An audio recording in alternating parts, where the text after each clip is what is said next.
రీసెంట్‌గా బీహార్‌లో జరిగిన ఒక ఇన్సిడెంటు తీవ్రంగా కలిచివేసింది అందరినీ.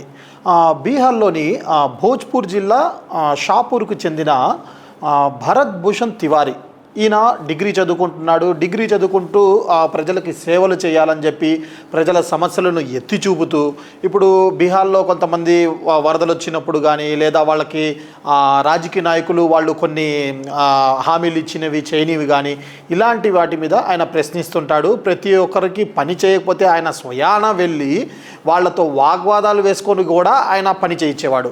అయితే ఈయన రీసెంట్గా ఒక వీడియో చేయడం అయితే జరిగింది. కొంతమంది జనాలకి పని చేయట్లేదు, పని చేయని ఒక అధికారిని నేనే చంపేస్తా అంటూ ఆయన ఒక పోస్ట్ పెట్టడం జరిగింది ఫేస్బుక్లో.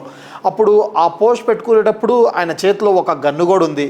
ఆ పోస్ట్ వైరల్ అవ్వడం వల్ల ఆయన్ని పోలీసులు వచ్చి హెచ్చరించారు, మీరు పోలీస్ కస్టడీకి రావాలి, మీరు చేస్తుంది రాంగు, మీరేమో ప్రజలకి ఇట్లా సేవ చేయడానికి కోసము అధికారులనే చంపేవాంత పెద్దవారయ్యారా అని చెప్పి ఆయన అడిగితే, నేను ఎవరికి ఏం అన్యాయం చేయలేదు, నా మీద ఏమో ఎఫ్ఐఆర్ లేదు అని చెప్పి ఆయన గట్టిగా మాట్లాడటంతో ఆ రోజు జూన్ 16వ తేదీన ఆయన వెళ్ళిపోవడం జరిగింది.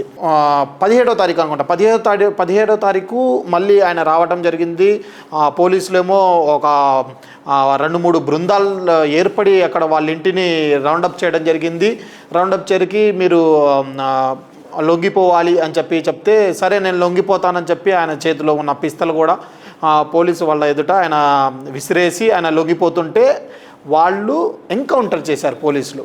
ఇప్పుడు ఆయన లొంగిపోకపోతే ఆయన వాళ్ళ మీద దాడి చేస్తే మీరు ఎన్కౌంటర్ చేయాలి. అలా కాకుండా డైరెక్ట్గా వాళ్ళు ఎన్కౌంటర్ చేయడంతో ఆయన అక్కడి నుంచి హాస్పిటల్కి తరలించే లోపే ఆయన చనిపోవడం అయితే జరిగింది. అయితే అక్కడున్న ప్రజలు దీని మీద తీవ్రంగా మండిపడుతున్నారు. ఎందుకంటే ఆయన ఒక సోషల్ యాక్టివిస్టు, ఆయన డిగ్రీ చదువుతున్నాడు, జనాలకి సేవ చేయాలి అని చెప్పి ఆయన ఇంత మంచి పని చేస్తుంటే ఆయన మీద మీరు ఎలా ఎన్కౌంటర్ చేస్తారు? అసలు సామ్రాట్ చౌదరి గారు, సీఎం గారు, మీరు ఇలాంటివి అసలు ఎలా చేయగలుగుతున్నారు? మేము ఓట్లేస్తేనే కదా మీరు గెలిచింది అంటూ అక్కడున్న ప్రజలు దీని మీద తీవ్రంగా మండిపడుతున్నారు.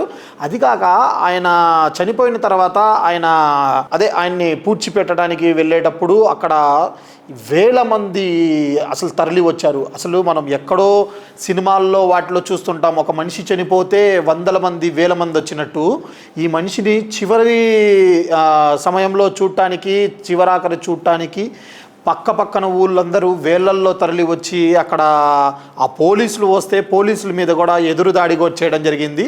కానీ ఇలాంటివి జరగటం అనేది ఇది కరెక్ట్ కాదు. రీసెంట్గా మనం ఖాన్ సార్కి కూడా అలా జరిగింది, ఆయన్ని కూడా తీసుకెళ్లి పోలీస్ స్టేషన్లో వేశారు. ఇప్పుడేమో ఇది ఎన్కౌంటర్. బీహార్లో అసలు ఏం జరుగుతుందో ప్రజలకు అర్థం కావట్లేదని తీవ్రంగా ఆందోళన చెందుతున్నారు.